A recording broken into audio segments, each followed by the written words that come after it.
Thengel, né en 2905 du Troisième Âge, devient roi à la mort de son père en 2953. Il règne 27 ans jusqu'en 2980, année de sa mort. C'est son fils Théoden, né en 2948, qui lui succède à l'âge de 32 ans. La santé de Théoden commence à faiblir vers 3014 alors qu'il a 66 ans.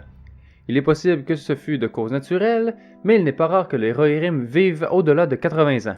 On sait maintenant que c'est Saruman qui a ensorcelé le roi, sort possiblement renforcé par des concoctions préparées par le conseiller du roi, Grimalangue de Serpent, un sbire caché de Saruman. Ah merde!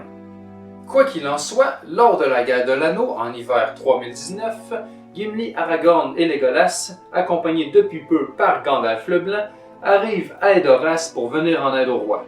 Gandalf défait la sorcellerie de Saruman, libère le roi de son mal qui, lui, bannit Grima.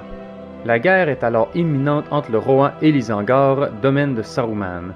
Les Rohirrim se réfugient au gouffre de Helm le 3 mars, où quelques centaines de soldats, vieillards et enfants, se préparent à la défense de la forteresse. Parallèlement à ça, Gandalf est parti retrouver Erkenbrand et son millier d'hommes. Avec l'aide des Ents et des Huorn, les Rohirrim gagnent la bataille le matin du 4 mars. Après quelques jours de répit, le roi Théoden accomplit le serment d'Éorl et répond à l'appel à l'aide du Gondor face aux forces de Sauron. Le 15 mars 3019, 6000 lances du Rohan arrivent dans les champs du Pelennor. C'est à cette date que s'achève le règne de Théoden, fils de Thengel, tué par le roi sorcier Dangmar, le chef des Nazgûl. Il est vengé par sa nièce Éowyn, qui avait rejoint les troupes en secret. En cette date, Éomer, le frère d'Éowyn, devient immédiatement roi, étant le dernier héritier mâle de Théoden.